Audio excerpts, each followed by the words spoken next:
Good morning po sa ating lahat. To God be all the glory. Meron na namang naghihintay sa atin ngayon.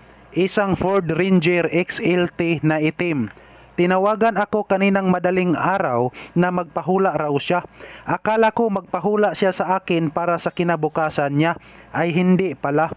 So bago po ako bumaba sa sasakyan ko, nag-uorasyon muna ako dito at naghaplas ng lana galing sa Diyos ng buko.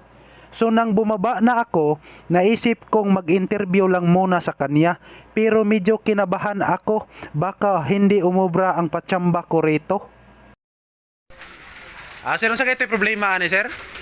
May kusog ning sa kinana. Walay kusog. Okay niya, Sagkaon mo lisod na siya sagka niya. maglisod sig sagka. Mo isagka niya magaso-aso. Okay mo yung pugson og pasaka mo aso gid siya. Unsa man klaso nga sir kana itom? Puti man. Puti siya. Unya low power lang gid siya. Pawelo niya gipadayagnos na ni dito sa sibad. Okay, pa-diagnose ni syudad niya. Unsa may diagnose dito sir? Unsa may findings? Maulay ko no turbo ko no daot. Turbo gyud ang daot. Pero unsa man diagnosing lang sila, wala nila gi-pull out ang turbo. Wala kay ang nag-fly ba ni dili man kuan kanang dili man sila mo steady ato sila. Agir mo no. Okay, so nagpa-diagnose lang gid sila tapos Namo sila dito man sila natlan nga kuan naguba. okay. So, kuan sir no, gi-diagnose nga turbo ang problema. So, base po sa itong nakita karon kay nigamit na ta og oil catch can. Kini. So, ang kini agi ini gamit na ta og oil catch can. So, dakog posibilidad nga nag-blow by ang makina sir. Kay nigamit man sila oil catch can. Nag-blow by siguro ang makina. Kay wa may laing rason nga mo gamit og oil catch can tungod man sa blow by. Ani na lang sir, testingan lang nato og pandar sir. Atong tan-awon og ga-blow by bagid siya. Sige ko na sir, palihog ko na kog start sir. Tiningnan ko na lang muna kung may langis ba na tumatalsik galing sa dipstick. So, ayan po, binunot ko na ang espada ni Ramini ang batang bronze. At yun, makikita naman natin na ang langis ay mukhang bago pa. So aso gid ay no? Aso gid.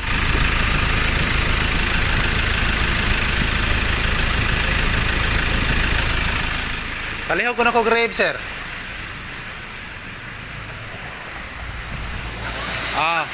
I-rave lang kay siya sir. I-rave lang, revolusyon lang, palihog.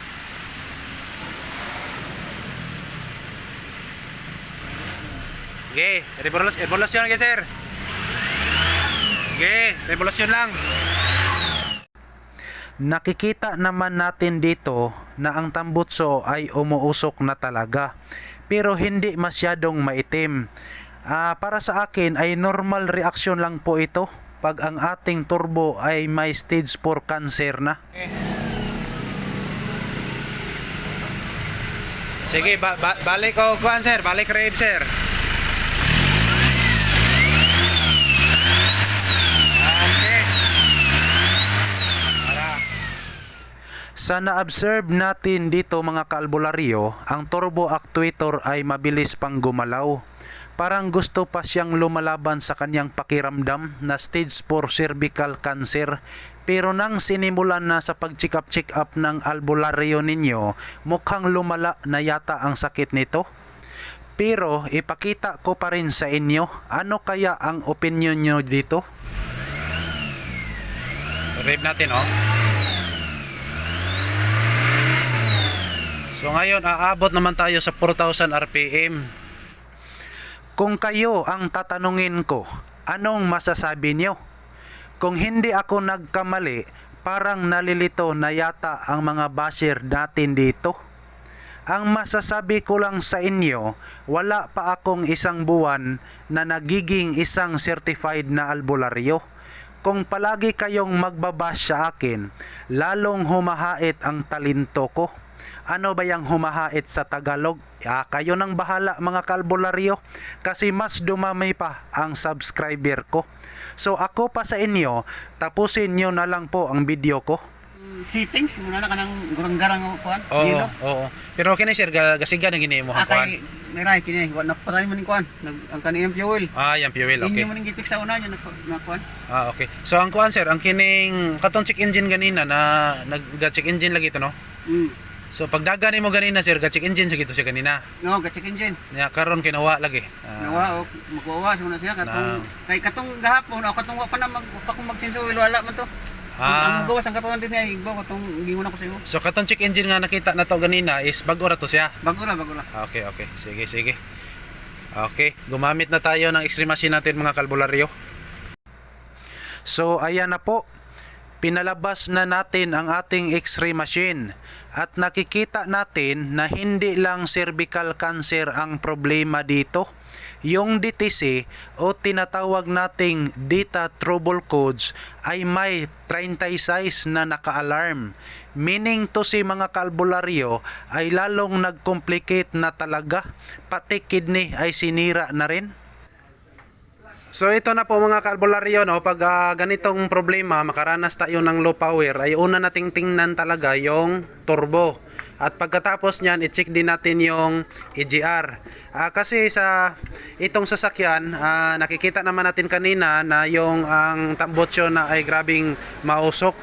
So yan lang muna ang gagawin natin. Turbo lang muna tayo at saka EGR, linis-linis lang.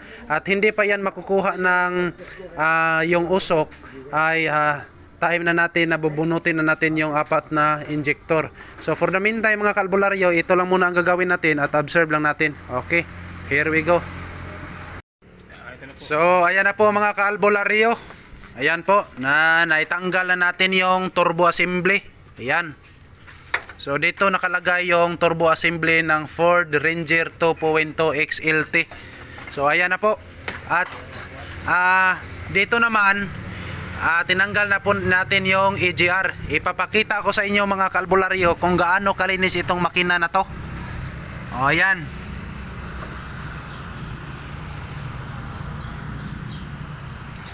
So ayan po mga kalbularyo. At dito naman, ito na po. Ayan, sa turbo to.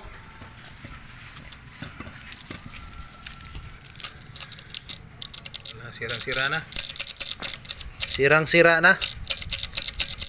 Ayan. So, papalitan natin yan. At ito na po ang ating intake manifold. Yun. So, nakikita natin mga kalbularyo na dito pa lang sa hose. Dito po. At ito nakikita natin na ang kapal ng carbon deposit. Kasing kapal ng kasama ko dito. Ito po, kasing kapal ng mukha ng kasama ko. Ayan na po mga kalbularyo.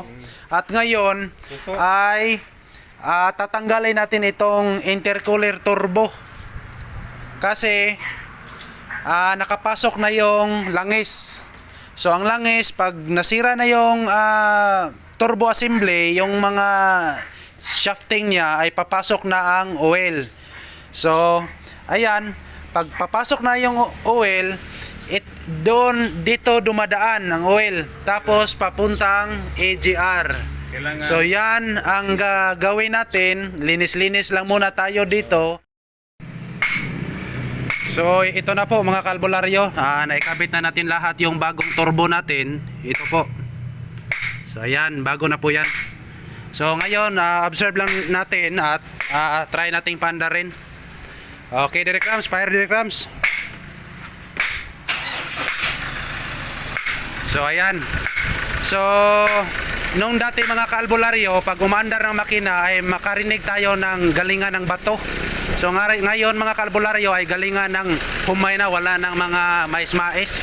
So ngayon mga kalbularyo, ang tahimik na talaga ngayon, pero try pa natin itong road test. Okay po.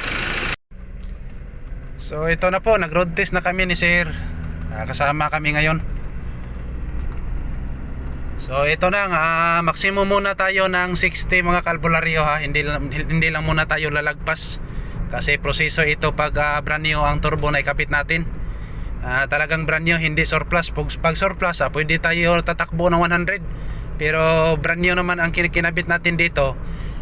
Stricto tayo dito sa 60 muna. Okay, ito na po. Okay, problem solved na naman tayo dito. To God be the glory. Maraming salamat.